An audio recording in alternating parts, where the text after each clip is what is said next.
Hi everyone, welcome to our show Chit Chat with Salim Akbar. Let me welcome Ben NOTLEY Griffith. Ben, thank you very much for coming to my show. Thanks, Salim. Would you like to tell us about your early days of your cricket? My early days of my cricket was playing in the back garden with my father. And my dad would, I think he'd freely admit that he wasn't the best cricketer in the world. They used to call him Windy Miller because he had a very, very dodgy action. He always claimed to fame that his average was 3, but he always got 3. My first real sort of memories of playing sort of, proper cricket was I went on a John Embry course. I started playing my junior cricket in and around the Devon leagues. I was besotted with the game from quite an early age. I still remember my first bat. It was a GM skipper and it was painted white. I was a young leg spin bowler. I didn't even know what leg spin was. Okay. It sort of came out and it turned that way, and that was just the way I bowled. I didn't see anything in it. And I remember going to county under 11 trials. And I think I got 5 wickets for 7 runs. Oh wow. And I always said to my father I needed the toilet, Salim, all the way through these 4 overs. I bowled 5 wickets for 7 runs. And my father decided that was the key to success. So for the rest of my cricket career, I swear he just made me drink so much water that I needed the toilet, because that's when I bowled at my best. What level did you play your cricket and why didn't you continue then? So I played county age groups. Down in Devon, as I said, the club I was playing for was phenomenally good, and I played up until about second team Premier League, probably up until about sort of 16. I was also a pretty good hockey player. Okay. And at that stage, when I sort of discovered women and beer and going out with the boys, and that hockey seemed a shorter formatted game for me, so my love affair sort of slightly switched, although cricket was always there. So in my cricket I just started playing really for the fun of it. There was sort of less pressure on it. And at 19 I was diagnosed with ME. And the whole of my sort of sporting context just stopped. I was doing a biomedical science at Cardiff UWIC University. So there was a lot of sport biomechanics involved in that, and the real thing for me at that point in time is I was looking at possibly going into doing some stuff in medicine, and like I said, when I got diagnosed with ME, it was sort of it was a bit of a weird one, because I just sort of felt fatigued all the time, and therefore trying to put myself in a sporting context, I couldn't really see it. I came out of university. I got a job in London in the business environment, and buying houses and buying cars and holidays and all that sort of took over, and I didn't really come back to the game realistically until I was about 26 years old. Really? Would you like to tell us about those days when you was diagnosed with ME? How did you overcome? Yeah, well, it was an odd one, because I sort of had gone from this exceptionally athletic and driven guy, and I remember not getting out of bed for 4 weeks, and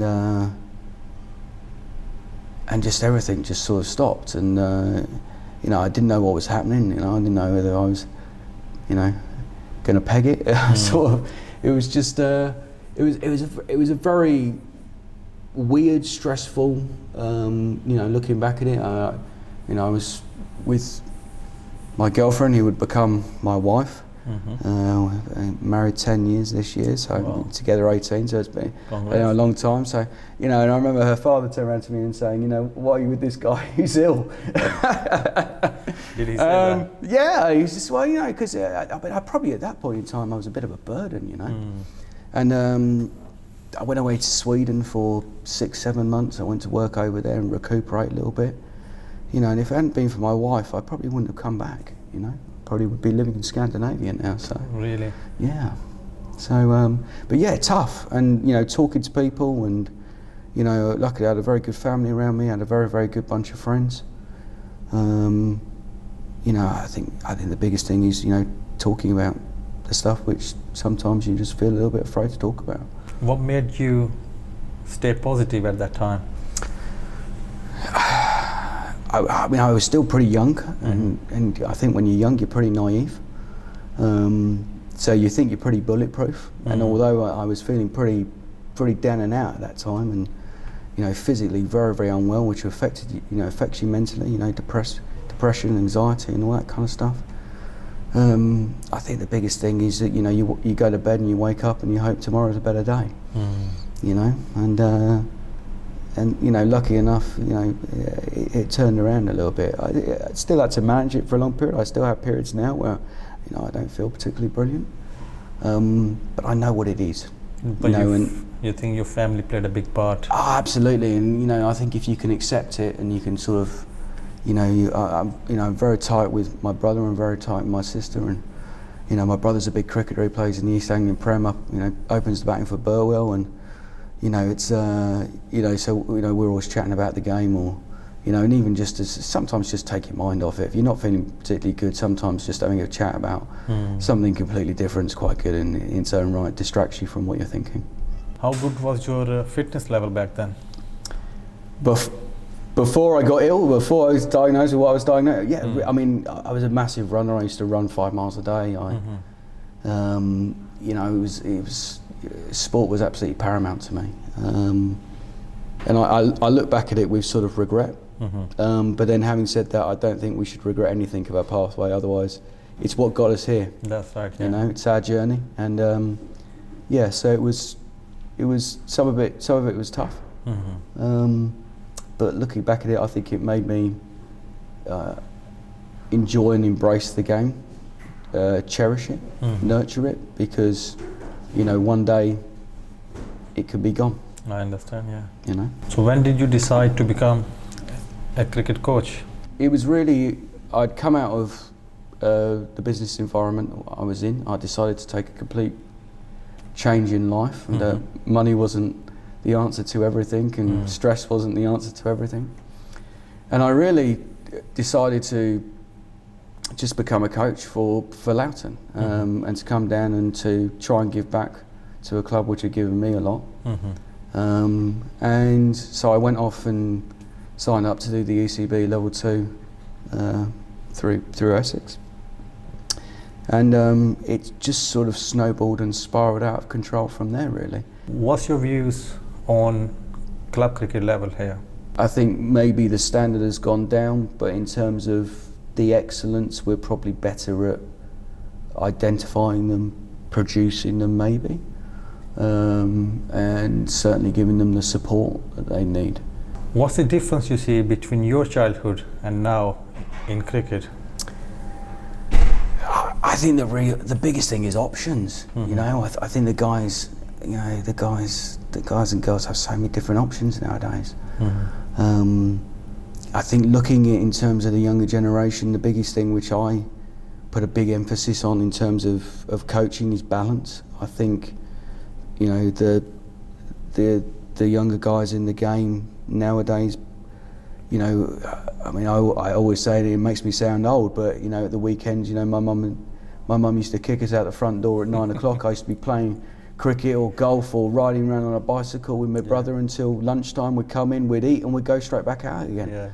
But now with, in terms of options of, whether it be TV, whether it be PlayStation, whether it be Xbox, whatever, so I think, there's a big difference between the guys who look to be sort of physically active and the guys who sort of, look to be less so, as it were.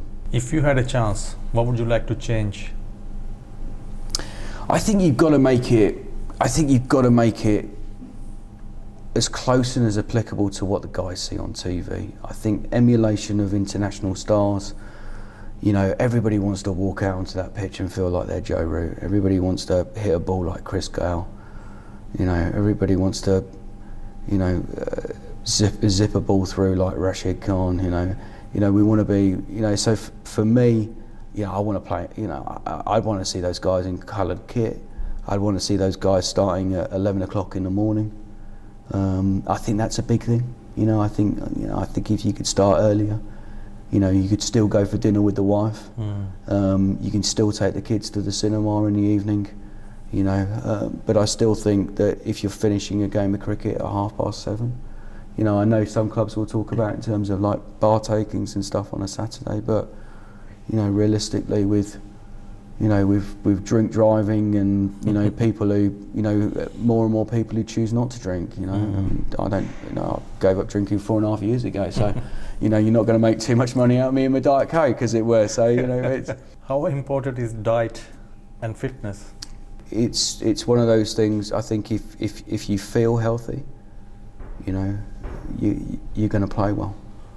And I think the difference is, if you take the athletic ability now, I was very fortunate, to very, very quickly sort of be watching some of the England West Indies game going on, and to see, Chris Woakes diving around in the field, and if you watch Lancashire at the moment, Jimmy Anderson, diving around, or when he's playing for England, or taking super catches, and I think that's the key. I think role models is the key.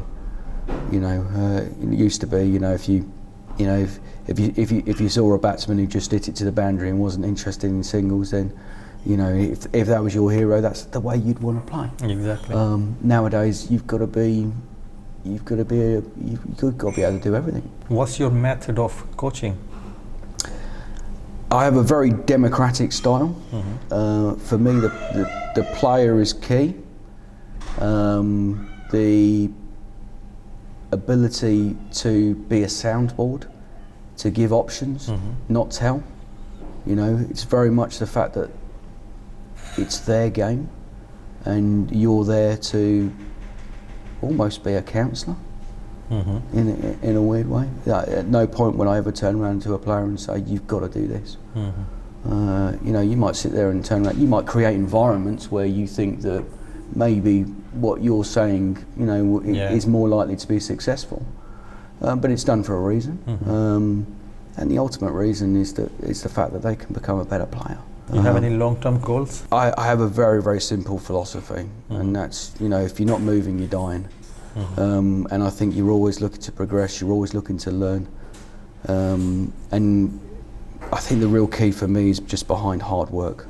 Is getting up every day and working as hard as I can. If I go to bed and I think, I could have done this, I could have done that, and I'm pretty tough on myself. Any advice to youngsters? I think it's important that you're constantly looking for someone who's going to get the best out of you. And I think in terms of players, I think one thing is it's important to remember that it's just a game. And the biggest thing is keep it simple. What's your advice to the parents? I think the advice to the parents is be as supportive as you can. I think sometimes you need failure. I'm a big believer of that. Sometimes you need failure in order to come back stronger, or maybe in order to look at something. Who are your favourite cricketers? Favourite cricketers?